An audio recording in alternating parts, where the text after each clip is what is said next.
sana ikaw ay di nag-iisa't karamay siya. Oh, oh.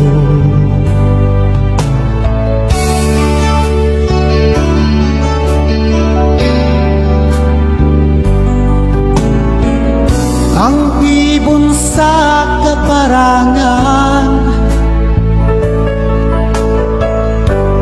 minsan may di inaligdan, higit na niyang minamahal.